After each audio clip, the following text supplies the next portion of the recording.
Bonjour à tous, je suis Claire du blog univoix.fr. Dans la précédente vidéo, vous avez appris comment placer votre respiration pour être plus détendu, pour améliorer votre état à la fois physique, émotionnel et vocal.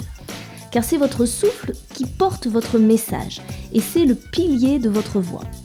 Si vous avez des difficultés à la placer, à la soutenir, si vous avez tendance à vous essouffler en parlant, et si vous souhaitez tout simplement augmenter votre capacité à tenir un son longtemps, alors l'exercice d'aujourd'hui est fait pour vous.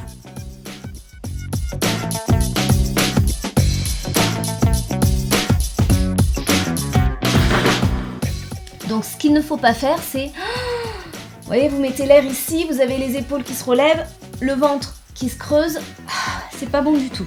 Mais au contraire, vous allez mettre l'air en bas, donc en bas des poumons, et ça va donner...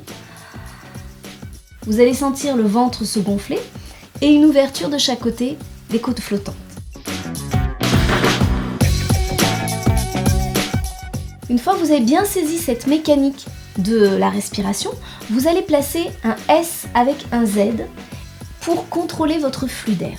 Un exercice très efficace pour placer votre respiration sur le son et sur la voix parlée. Si vous faites zzz, c'est-à-dire trop de Z, votre ventre ne va pas suffisamment être mobilisé.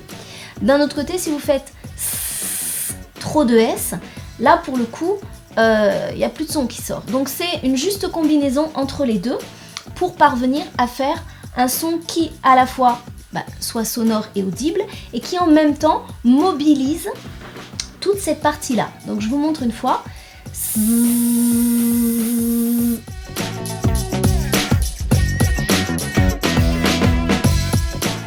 Donc vous laissez rentrer l'air.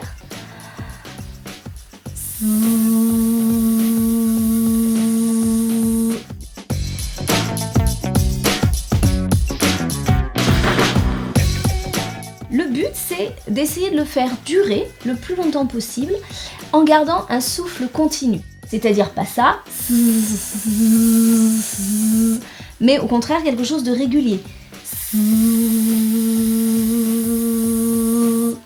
Le but, c'est d'augmenter votre soutien vocal et d'améliorer votre souffle pour pouvoir tenir les notes si vous êtes chanteur ou tout simplement ne pas vous essouffler en parlant.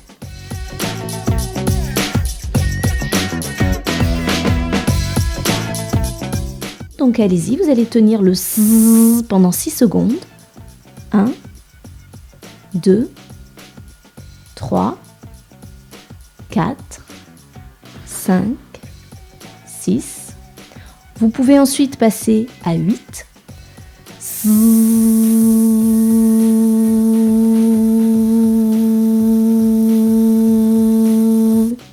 Puis 10, 12, etc., etc. jusqu'à ce que vous trouviez vos limites et que vous ne puissiez plus continuer.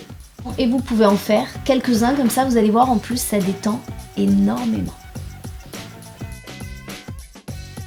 Alors ça peut vous sembler difficile au début, mais vous allez voir, plus vous le ferez, plus vous vous entraînerez et plus vous réussirez à tenir des durées de plus en plus longues. J'espère que cette vidéo vous a été utile. Je vous souhaite une très bonne semaine et je vous dis à très bientôt sur univoix.fr. Au revoir.